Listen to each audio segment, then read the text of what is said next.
welcome back. This is Trisha Jatyani, and in this tutorial, I will take you through the most talked about function in the recent times in the Excel world, and that is the XLOOKUP function. XLOOKUP is a very useful function added to Excel, and it can make complex lookups in Excel easy and also replaces the multiple lookup and referencing functions like VLOOKUP, HLOOKUP, index match, reverse VLOOKUP with approximate match. Along with the lookup and referencing function, it also replaces the if error and is error function. Please ensure the if error and is error, it is only replaced if you're trying to use it with the VLOOKUP function. Also, please be mindful if you are trying to use the XLOOKUP function, it is not available in 2019 or the older versions, but is only available if you have Office 365 version available on your system. So let's begin and see how your XLOOKUP function replaces all the other important functions. Let's look at my example sheet where I have the names of the students who have been placed in the companies through placements, and now I need their tentative date of joining and the commission received mentioned in these two cells. I do not have the tentative date of joining and commission received in this data, but I need to pick it from the base database. Now, why you can see the commission tentative date of joining here? Because I have already done a VLOOKUP, a simple VLOOKUP, just to show you how it looks. So the first time when I did, or in my previous video when I showed you the same example, I did a simple VLOOKUP where I tried to identify the tentative date of joining by using the name of the student. If you look at this table, it uses the table array from the base data, and the column index number is 7 because in the base data, starting with the name, this column index number is 7th, where the tentative date of joining is written. Moving back, if you look at this data, if I want to replace the VLOOKUP, and you have to use the XLOOKUP function here, where I'll start with is equal to XLOOKUP. You will see that I get all the syntax already highlighted that. And the first thing that it is asking me for is the lookup function, lookup value. My lookup value is the Vedika Mehta, which was the same in my VLOOKUP function as well. Comma, now I'm asked to enter the lookup array.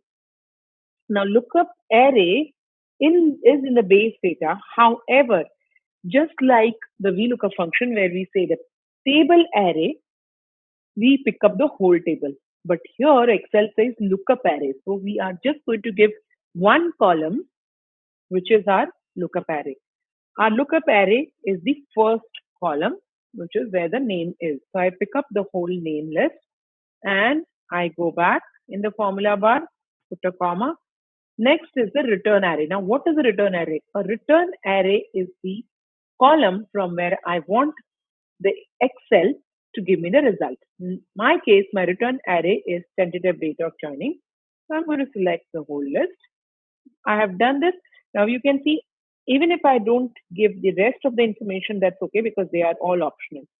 Close the bracket, enter, you get the result here. I can drag the formula down to get the result for rest of them. Now, if you notice in this list, you can see some NA errors being mentioned here. Why is this NA error coming here?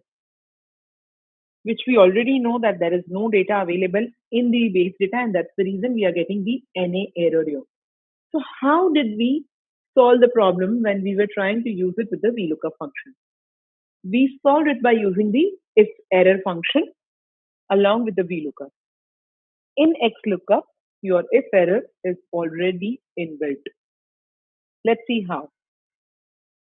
If I look at this XLOOKUP function, where we had given the last return array as tentative date of joining, post that, if you see, if I put a comma, the next option is if not found.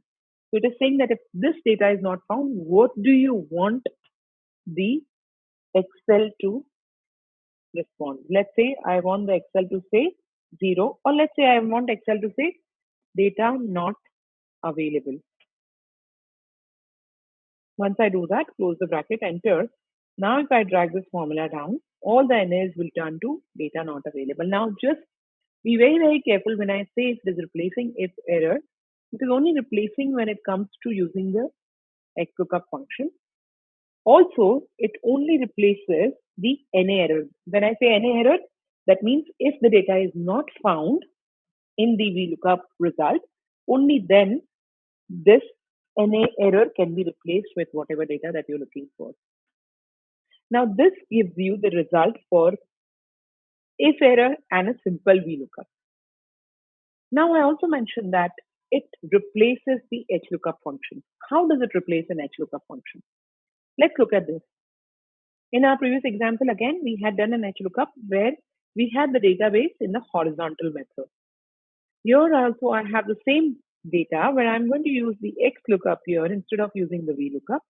My lookup value is going to be the names of the student, comma, I just have to give the lookup array. Lookup array is going to be my student name, which is the first row. I select that and I'll freeze it. Why freeze it? So that even if I drag it down, it doesn't give me any trouble, or even drag it right, it stays as it is. The array stays as it is. Comma, return array. Where do I want the result from? I want the result from English row.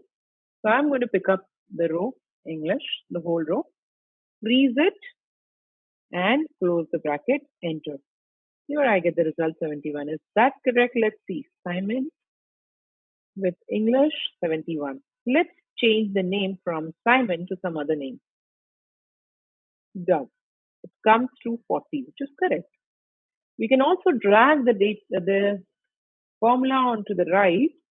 However, of course, there's going to be a little trouble because when we were dragging, we didn't freeze the A9. So it is changing to B9. So I'm going to freeze A here so that when I drag to the right, your A doesn't become B.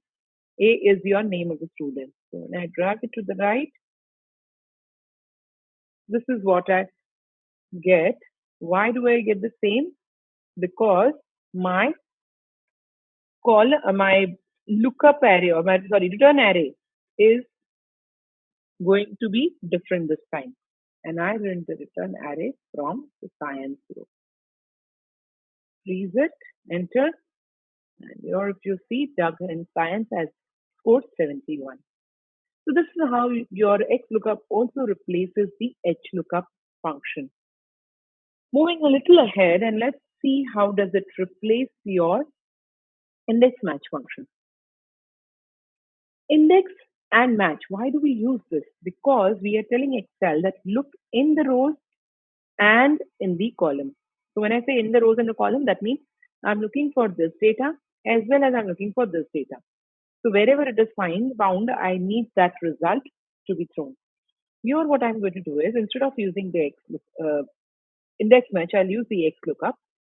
The lookup value is going to be my your number or UR number or the ID that you want to mention, comma, lookup array. Where am I looking for? In the UR number, which is this, F4, comma, return array. What do I want? I want the name to be returned. So I'm going to pick up the name from here and then close the bracket and enter. So this was a simple XLOOKUP that I have performed. But what will happen if I drag it down?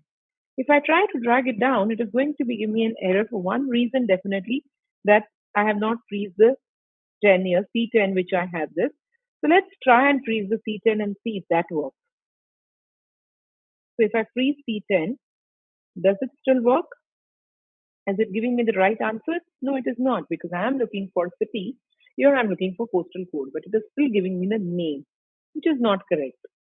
So what is it that I need to do? Then I want Excel to automatically find out the return value or the return array. How will Excel find the return array? In that case, I will do the XLOOKUP again, because I will tell XLOOKUP to find the name in this particular area. Once it finds that, it will automatically look for the result depending on what is there in this cell. So I'm going to, in the return array where I'm starting with the return array, I'll do an XLOOKUP again. In this case, my lookup value is going to be name, comma, my lookup array is going to be the first row because that is where I can find the array. Return array, where do I want the return to be picked from, or where do I want this to come from? So return can be anywhere, either of these. It can be name, it can be city, it can be postal code, it can be address. So I'll take the return array as the full array. This. Once I have done this, I can freeze this. I can freeze this as well. And then close the bracket for second X lookup, and then close the bracket for first X lookup. Done this. Now let's try and drag it. If I drag this formula down, you will see that it automatically picks up the city and the postal code as well, which is the correct one. Let's try and change the UR code from here. Does it change? 2, 3, 4, 5, 6, 7. Where is this? This one. Harry Farm. City is Longreach and postal code is 3456. So this is correct, giving you a correct result. So again, like I said, it is replacing the index match as well. Now let's see how does it replace your reverse VLOOKUP. If you look at this data, you can easily see that your name is given in the third column, while the other two things, which is your region and the sales, is given on the left of the name. What we need to find is the sales of the name which is given in A17. A simple VLOOKUP will not work here. I'll have to use a reverse VLOOKUP, which is VLOOKUP with choose function, or even index match can work. But if you had an XLOOKUP function, you can replace or leave everything else and just use the XLOOKUP function where you say lookup value is going to be the name, comma, what is that I'm looking for? The lookup array is going to be my name column, comma, my return array is going to be my sales column. So I'm going to pick up the sales column and close the bracket. Here I go. You can see that it has returned the value for Jose. Let's change the name here and see if it gives the correct result. Let's put Sam. It gives the correct result. So it has replaced your reverse VLOOKUP function as well. Now let's move on to see how XLOOKUP can be useful to replace the VLOOKUP with approximate match function. So here I have the scores of the students given to me, and I need to identify their grades. The grades are given on the right hand side, where if the score is anywhere from 0 to 50, the grade is going to be S. From 51 to 63, it is E. 64 to 72 is D, and so on and so forth, which is given to me. Now I will start with using the XLOOKUP function for this particular data. In a VLOOKUP, I would have used an approximate match, and that is all that I have to do. But here, I'm going to use the XLOOKUP. Lookup value this time is going to be the score because that is what I'm looking for in this data, comma, the lookup array is going to be the score from this data, F4 to freeze it, comma, return array. The return is from the grade. So I'll pick up grade from this, F4 to freeze it. Now, what if it is not found? I don't want to give anything there. If I want to skip this, I can just leave that as it is blank and put another comma next to it. So one comma to go to that particular argument, second comma to go to the next argument. So I'm not going to put anything in the previous argument. Next is either I want an exact match or next smaller item, exact match or next larger item. Now, what do I want is I have shown my data in the reverse order, but I'm saying less than 50 is going to be 50 or less than 50 is going to be F. So in that case, I'm going to pick up exact or the next larger number and then close the bracket, enter. Here I get, so anything which is 85 to 94 is going to be B. Now, if I drag it down, you can see that the results for all of them are correctly mentioned here. Let's check for Judith. She's at 77. She should be C. That is correct. So this is how you can perform the XLOOKUP to replace all the important functions that you have seen. Hope you enjoyed this examples and looking forward to using this function soon. Thank you for watching and keep watching for more of such informative videos. Thank you.